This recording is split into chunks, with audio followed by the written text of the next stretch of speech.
Kirthar national park Pakistan जे क़दीम ऐं वरी नेशनल पार्कुनि मां हिकु आहे जेको सिंध हुकूमत तरफ़ां साल 1974 में सरकारी तौरु क़ाइमु कयो वियो। इन जो बाक़ाइदा नोटिफिकेशन जारी कयो वियो। उन खां अॻु 1970 वारे ॾहाके में हिन इलाइक़े खे गेम रिज़र्व क़रार ॾिनो वियो हो, जंहिंजो मक़सदु हिते मौजूदु नायाब जंगली जीवत ऐं क़ुदरती माहौल खे तहफ़ुज़ फ़राहम करणु हो।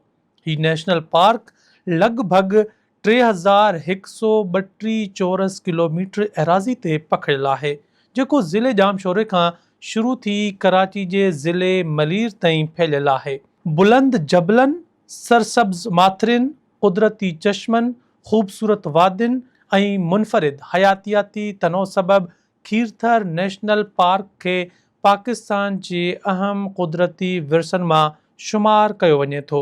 हिन पार्क जी आलमी अहमियत खे नज़र में रखंदे 1970 वारे ॾहाके दौरान गॾियल क़ौमनि जे इदारे UNO जे आलमी नेशनल पार्कनि जी फ़हरिस्त में पिणु हिन पार्क खे शामिल कयो वियो, जंहिंसां हिन इलाइक़े जी सुञाणप आलमी सतह ते वधीक मज़बूत थी।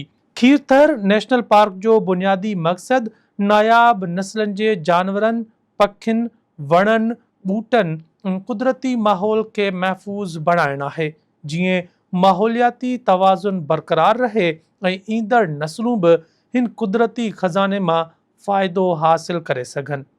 1974 में सिंध हुकूमत क़ाइमु करण जो जेको आहे नोटिफिकेशन उहो जारी कयो। उन खां अॻु में इलाइक़ो 1970 धारे गेम रिज़र्व जो एरिया ॼाणायो वियो। हिन जो मक़सदु इहो त हीउ जेको सॼो इलाइक़ो आहे हींअर खीरथर नेशनल पार्क जो हिसो आहे, जेको तक़रीबन 3132 स्क्वायर किलोमीटर ते मुश्तमिल आहे। मक़सदु इहो त हिते जेका जंगली जीवत आहे, हिते जो कुदरती माहौल आहे, उनखे बचायो वञे। उनजे करे इहे नेशनल पार्क क़ाइमु कई वई ऐं पोइ 70 वारे ॾहाके में हिनखे UN जेको आहे उहो दुनिया जी जेके आलमी नेशनल पार्क आहिनि उन्हनि जी लिस्ट में बि शामिलु कयो। हिन वक़्तु हीअ पाकिस्तान जी 2 नंबर वॾे में वॾी नेशनल पार्क आहे, खीरथर नेशनल पार्क, ऐं जेका सिंध जे ज़िले जामशोरे ऐं कराचीअ जे ज़िले मलीर में हीअ जेका सा नेशनल पार्क जो हदूं उन ताईं वञनि थियूं। ऐं नेशनल पार्क में हिन वक़्तु जेके जंगली जीवत जी जेकॾहिं पाण ॻाल्हि कयूं त नायाब क़िस्म जा जेके जानवर आहिनि उन्हनि में सिंध आइबेक्स, जंहिंखे हितां जा मक़ामी माण्हू सरह चवनि था, उहो तमामु वॾे तादाद में मौजूदु आहे। ख़ासि करे करचात, लॻी खीरथर जबल आहे, कांबू जबल आहे।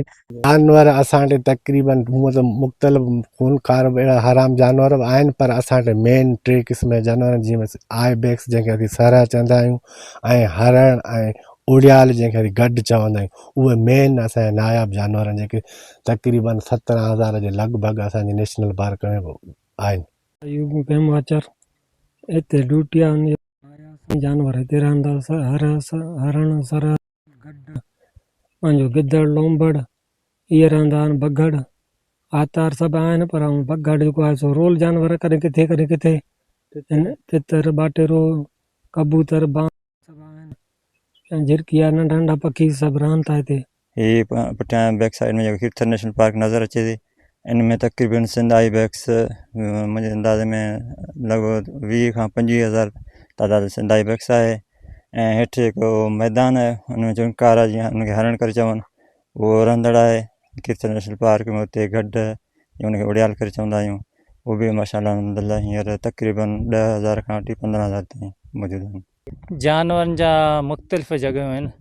सियारे में मथे टापनि में रहंदा आहिनि, उते जुॾनि में जिते सीउ पहिरें सीउ में उते ढकिंदा पाण उन खां बाद में जानवर बचनि जे सीज़न में वरी ॾुखिये जॻह ते उते पंहिंजे बचनि खे बचाइण जी कोशिशि कंदा आहिनि ऐं अहिड़े हिसाब सां रहंदा आहिनि।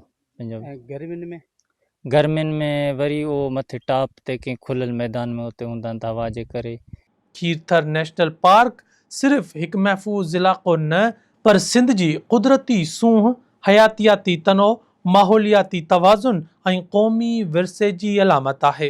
हिन क़ीमती क़ुदरती असासे जी हिफ़ाज़त हुकूमत सां गॾु हर शहरी जी बि ज़िम्मेवारी आहे, जीअं ही क़ुदरती ख़ज़ानो हमेशह लाइ महफ़ूज़ रहे ऐं ईंदड़ नस्लूं बि उन जे हुस्न ऐं अहमियत मां फ़ाइदो हासिल करे सघनि।